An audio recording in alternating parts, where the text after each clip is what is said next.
So I just wanted to play this song real quick, this beginning, because this goes with the video.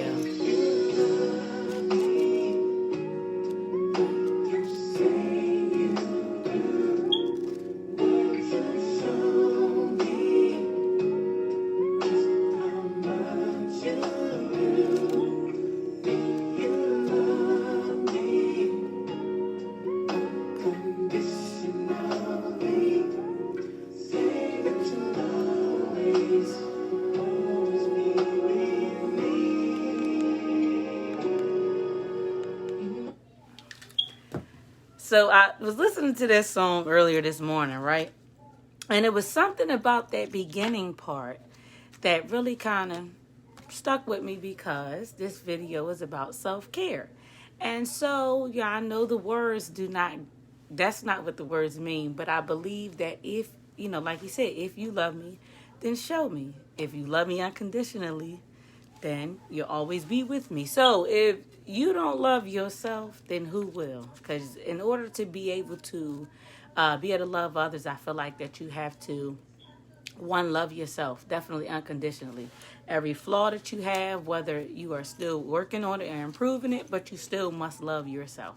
Everybody's a work in progress. Nobody's perfect. And definitely some things never get fixed. They're just usually just become a part of you. And if you embrace them, you either gonna embrace them or you just gonna continue to complain about them all your life, and that definitely is negative energy that you don't want to receive. But before we get started, I wanted to let you guys know, if you do not know or you do, make sure you go get my book, the pre-order. They will be coming in very soon, but please support on the pre-order, or you can wait until the launch to get the book, but I would greatly appreciate it if you get the pre-orders as well, so that I can kind of have a head count when it comes time to ordering. But this video will be about self-care. Definitely is very important. I try to definitely keep myself at peace, protect my mental health. Self-care in the way that I defined it. So we're going to get right into it. So when people say the word self-care, it's usually associated with like grooming, doing something nice for yourself, treating yourself. And believe it or not, I believe that there's a much deeper meaning to the word self-care. In recent years, people have talked about it more and more. I know that, before people kind of dabbled in it, talked about it, but now it's everywhere. Everywhere you look, you have people talking about self-care. You have businesses starting that are dedicated to self-care. They're focused to self-care, whether that be massages, whether that be meditation, whether, definitely been promoting very heavy. But I believe self-care is what keeps you grounded, that keeps you centered mentally, physically, emotionally. All these things go hand in hand, because if you don't feel right and your mind is not right, it shows. It usually shows on your face. Your body doesn't feel right. Body starts to break down. Others start to sense it, especially if you're a person that is consistent in your emotions or feelings, your disposition. If you're usually happy, more than likely, if something's going wrong, it will affect you and people will notice. Usually might say, hey, is everything all right? We try to hide it because we don't want people to know what's going on with us. But then we start to take it all in and keep it in over and over. And then we have explosions, and they're never good because they happen always unexpectedly when we don't want them to happen, or the most inappropriate time. But we're going to talk about mentally, how does self-care affect us? So on a daily basis, we take in a lot of information, whether it be positive or negative. Humans are unconsciously affected by these images, and we internalize them, whether it be a conversation you heard that probably wasn't pleasant, you got some news, it was an argument you had. Like, usually when people argue with you, it carries all day. You can't wait to get back, or you think about to talk about it or argue, or think about all the things you could have said, the low blows I should have said that. So it definitely affects us in a bad way. And usually it could take a downward spiral. Things can get out of hand very fast.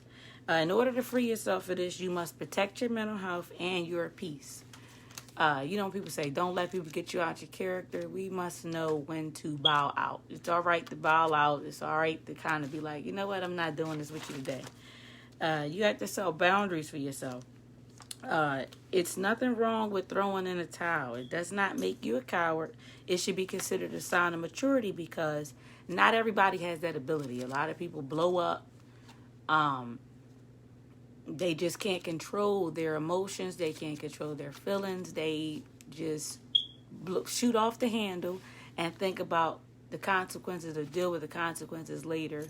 And now they're filled with much regret. But you must know, like, when you feel uncomfortable and when you sense negativity coming your way, you just kind of have to excuse yourself. This is not something I want to be involved in. There's no disrespect towards you, but this is just something I'm just not interested in right now. Physically, you only get one body, and you only get one time to take care of it. So you must, and this also will determine your life expectancy. The more you take care of yourself, the better you take care of yourself will increase your life expectancy. People have been living longer. A lot of people are changing their lifestyles, going vegan, going pescatarian, being around more positive people. So all of those things matter. I'm just checking my notes. I'm sorry. By making instant lifestyles changes like exercising, making healthier food choices, meditating can make a world of difference. Making poor choices can be taxing on your body and your health. You may feel fine one day and the next, your health could take a turn for the worse. And sometimes don't ignore the signs. Stress usually shows up and tells you very quickly that something is wrong. When you're tired, you're overwhelmed, your body it's funny how the body just lets you know when things are not right and not going right and just not in tune with your center and your heart. So don't ignore the signs. When you say you're tired, take a break. It's okay to take a break. Especially for those people that feel like they have to always be doing something. It's the fastest way to crash and burn. It's all right to kind of put your mind at ease. If you still feel like you want to do something, maybe do a crossword puzzle, maybe read a hobby that you like to do, but you don't have to always be pushing it full force to the limit all the time. And one other thing I wanted to mention about mental. Social media can have a very adverse effect on your mental health as well. Especially the violence, the explicit images, inappropriate behavior, all can send you into a deep depression. Watching the news is definitely one of the main issues. When you watch the news, they don't show you anything positive. It's all negative, especially in Philadelphia. 12 people died tonight. This happened, and so it sends you into a shock factor, fear. It makes you not want to come out the house. That's the same thing they did with the corona. While the corona is very serious, it sent people into a sense of panic. So they didn't want to go nowhere. People are still not wanting to go anywhere, and that's just not a healthy way to live life. We don't always notice the change, though. So we get jaded. A lot of times, then you start hearing stuff, and now you just kind of become numb to it. So people like, oh, you're insensitive, you're not empathetic because you're not showing any emotion. But at some point you get tired of hearing all the negative things that are going on today. So don't be afraid to take a break from social media, detox yourself. If you need a break from just humans, period, it's okay to take a break, a weekend to just kind of digress. If you need to go away on a trip by yourself, don't be afraid to do so. When it comes just don't be afraid to do so. When it comes to emotions, if you know that things trigger you, take that time for yourself, because I know at times I can be very emotional. I act on emotion. So usually it's things that hit me pretty hard. So I've, over the years figured out that some things are just not for me, and that I know I'm probably going to get mad. I'm going to be through the roof. So I had to learn that over time. But I wanted to tell you guys a story real quick about just taking care of your mental health, self-care, and definitely how things can affect you in a way that you don't even see coming. So I think probably like about 3 weeks ago, I got home like 1:30. I was coming in the house, and when I got out the car, it was a 3-car pileup accident in front of my house. So every car that was in front of my house was wrecked. And when I got out the car, I noticed that the light was still on one of the cars. No, thankfully nobody was in the other cars, but it was somebody in a car that was like total. And my neighbor was was walking around the car, and he was like, "Hey, it's somebody in there, and I don't think he okay." So now I instantly started to go into panic mode because I'm like, I hope he's not dead. I'm okay with death, but I just didn't want that for him. So I walked around the car. He's standing there. The guy's in there. And he's laid back. So he sits up, and he wasn't saying anything. You could tell that he was like delirious. He was in shock. He just was staring straight forward. So my neighbor came around. He started talking to OnStar. So OnStar's like, "Is he okay?" He like, "I'm a bystander." He's not talking. They was asking the guy, was he okay? He wasn't saying anything either. So now I noticed that he's shot. And the back window is shot out. He's shot, bleeding. But the blood is like kind of in one place. So I'm like, please don't move, because if you move, the blood is probably going to start spurting out. And so with that being said, he couldn't help himself. He threw a cup out the window, and he started moving like a rag doll. Like his body just was real limp. He started like laying out the car. Somebody else came up and was like, "Please stay still." The moment he started to move, the blood started shooting everywhere. It was coming out profusely. And so the ambulance came. They, sent somebody out immediately. But they didn't come for 20 minutes. So the police came. They pulled him out the car. He just buckled to his knees. And as soon as he buckled to his knees, I was like, I hope he's not dead. So they carried him to the police car. He made it. The next day, I wanted to know. So I asked him, like, oh, my goodness, was he okay? They were saying he died. And so when I was talking to my mom, I just instantly just bust out in tears, because I just felt so bad for him, because regardless of what the circumstance is, nobody deserves to die. And then I felt like he might have died alone. Like it was people around, but he didn't have like a close loved one with him, to be by his side. I don't know whether he died when he got to the hospital or was he already dead, but it just took a toll on me, and I couldn't sleep. And I just really worried about him, because that just was so sad. And to know that like I probably was one of the last people he talked to or saw, just was very taxing on me. And so it took a couple days to get my mind right. And once I did, I did feel better talking to somebody about it. So don't be afraid to talk to somebody about it. I'm pretty good with death. Of course, if it's a loved one, it does affect me a little more. And friends. I am in school right now for funeral service, so I'm sure I'll have to get better at it, and I won't be able to cry at everybody's funeral, of course. I may be a little sad, but I can't be the funeral director that's just sitting there bawling like I'm a family member. So I'll have to get my mind right and my emotions together for sure, because that's probably not going to be a good look if I'm sitting there and they like, oh, she must be his girlfriend or something, or that must be his daughter, and I'm just using up all the tissues up. So definitely this is going to be an interesting ride for me. I'm taking my first 2 classes right now, so I'm getting through it. And this deaf and dying class I'm taking right now, someone had told me that it probably would affect me. We're talking about different ways of religions consider death. So whether that may be in Buddhism, whether that may be Taoism, Christianity, how people look at death, how they perceive it. And we're reading about what experts think. And I found out actually that in Taoism, they actually keep their family members in their houses. They do not bury their family members. And I found this to be quite strange, but to each his own. So they keep their family members in their house and they dress them up, and they don't consider them to be dead. They consider them to actually be sick.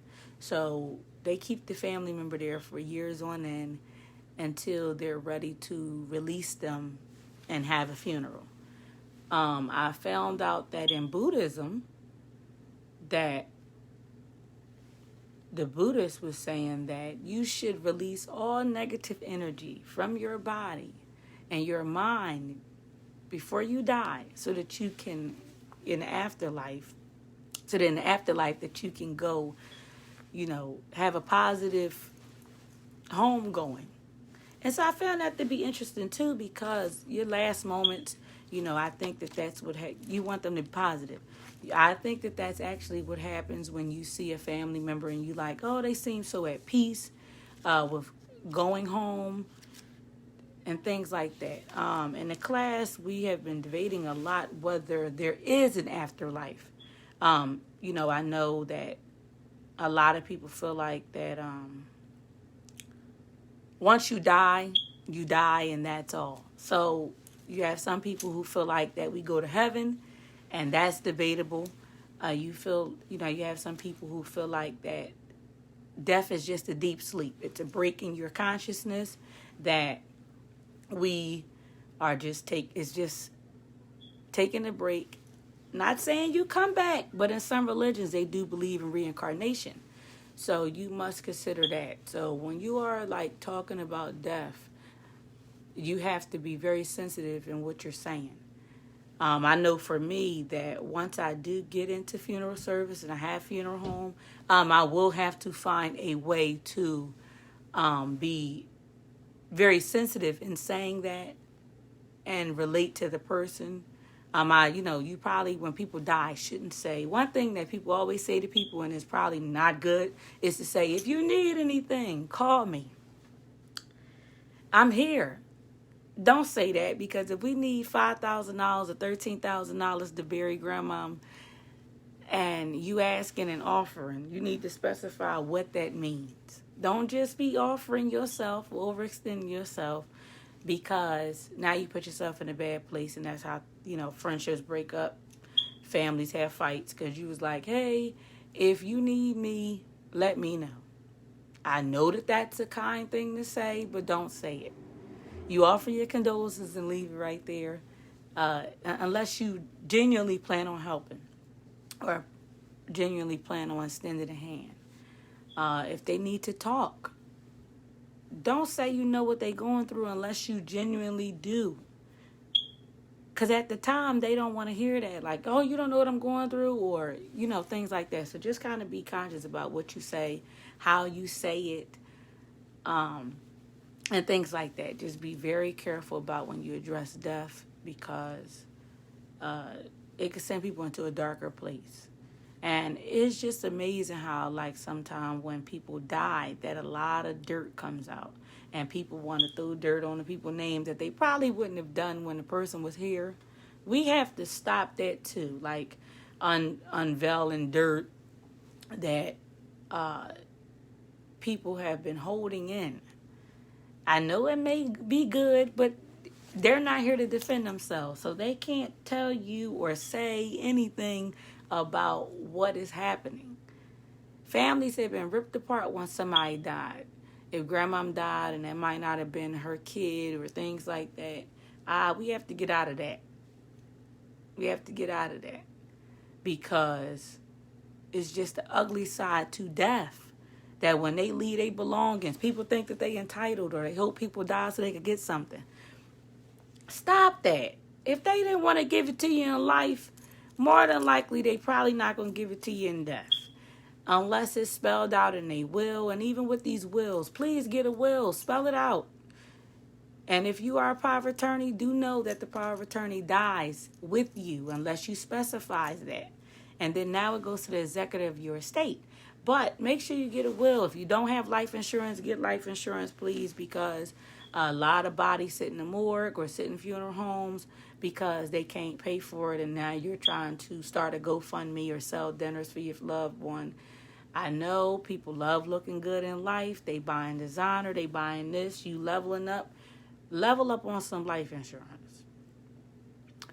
Make sure that you have that so your family members not running around like a chicken with their head cut off because they try and scrape some money together, or all they can afford is a cremation, and that's not what you wanted.